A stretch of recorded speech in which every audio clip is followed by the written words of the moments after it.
Сегодня у нас в меню корейский десерт, который не только вкусный, но и полезный – имбирные цукаты.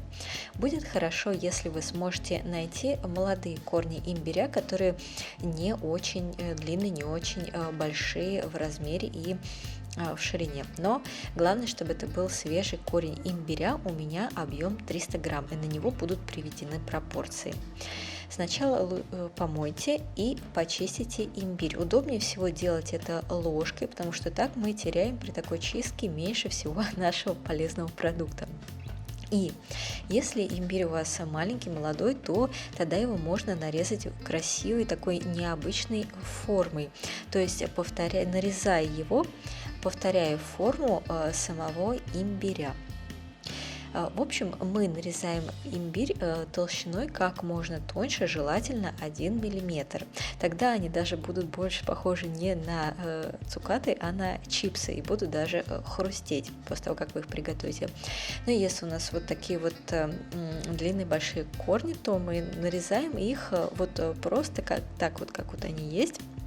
И если получится немного толще, чем 1 мм, тогда будет даже похоже по текстуре на мармелад. В общем, нарезали вы тонко или чуть более толще, все равно вы сможете приготовить. Шелуха, кстати, которая останется, ее не выбрасывайте, ее можно использовать при, например, отварке свинины, чтобы избавить ее от запаха. Когда имбирь у нас нарезан, мы закладываем его в холодную воду. Удобнее всего сделать это на ночь. В общей сложности где-то около 8 часов мы держим имбирь в воде. Если ночью вдруг проснетесь по необходимости, то тогда поменяйте воду. Это будет даже хорошо, если 1-2 раза вы ее за это время смените. На следующий день или просто по истечении 8 часов, по истечении этого времени, мы сливаем воду, в которой находился имбирь, и кладем его на дуршлаг, чтобы с него стекла вода. И приступаем к следующей ступени приготовления. Мы должны с вами довести воду до кипения, необходимую нам для всего объема имбиря, который у нас имеется, чтобы его отварить. И варим мы имбирь в кипящей воде 10 минут. После этого, после варки, мы сливаем эту воду, в которой мы варили имбирь, но я советую ее не выбрасывать, ее можно употреблять как чай, конечно, будет крепковато, но добавьте просто побольше меда. Сам имбирь после варки мы кладем в холодную воду и держим его в холодной воде где-то около 10 минут. Полностью его таким образом остужаем. Затем мы кладем имбирь, вынимаем из этой воды на дуршлаг, чтобы с него стекла вода. Когда вода стекла, мы смешиваем имбирь с сахаром. Вообще пропорция такая: 1 к 0,8. То есть у меня имбирь 300 грамм, значит сахар я беру 230 грамм. Если имбирь нам надо смешать с сахаром, то есть если мы готовим просто имбирные цукаты без всяких цветовых решений, то тогда мы просто смешиваем его с сахаром. Если же мы хотим сделать его красивым и разноцветным, тогда придется еще несколько ступеней пройти. Я тот имбирь, который у меня есть, с помощью пластикового стакана 150 мл делю на 5 равных частей. И затем с помощью того же пластикового стакана отмеряю 0,8 часть сахара по отношению к каждой части имбиря, то есть полному стакану, и засыпаю имбирь вот этим количеством сахара. Теперь о цвете. Для натурального окрашивания в 5 цветов что нам потребуется? Для коричневого цвета, черный, нам потребуется порошок корицы или растворимый кофе, порошок 1 чайная ложка. Для желтого цвета куркума порошок или экстракт желтого порошка гордения 1 чайная ложка.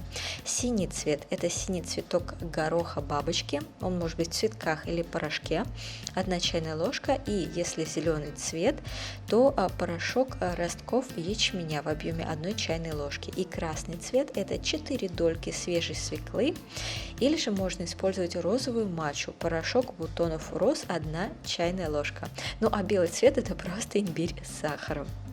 Итак, если мы решили устроить себе челлендж и сделать цветной имбирь, то тогда добавляем наши натуральные красители к имбирю и сахару. Опять же напоминаю, это опционально, и для того, чтобы сделать обычные имбирные цукаты, просто смешиваем имбирь с сахаром без добавления всяких цветовых решений. Теперь мы перемешиваем имбирь и сахар и краситель, который мы добавили. Лучше использовать для этого деревянную ложку, и перемешиваем мы все достаточно хорошо и долго, чтобы все с друг другом хорошо перемешалось. Далее мы выдерживаем имбирь в сахаре в течение 10-30 минут.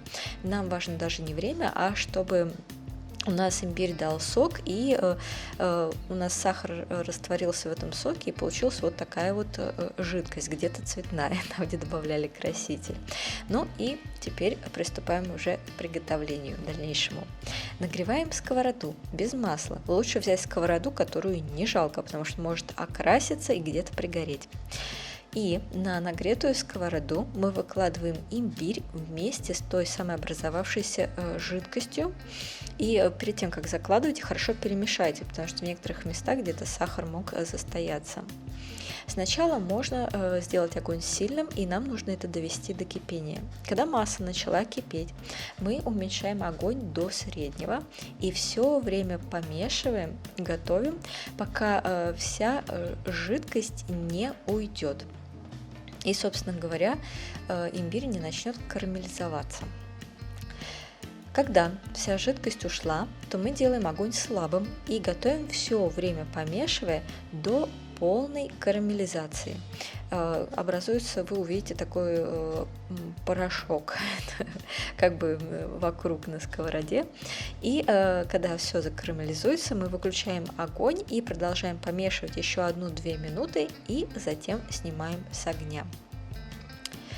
Сняв с огня, мы кладем имбирные цукаты на какую-нибудь ровную поверхность и выравниваем их форму при помощи плоской тарелки, просто прижимая их к этой поверхности. И затем целиком и полностью натуральным образом остужаем. Где-то 10 минут на это уйдет.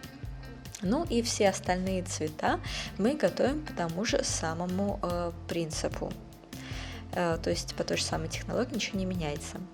Почему, собственно говоря, 5 цветов в этом видео? Это основные 5 цветов, называемые обансек. Это уникальная особенность корейской кухни. Кто меня часто смотрит, тот об этом уже знает из моего YouTube и Инстаграма.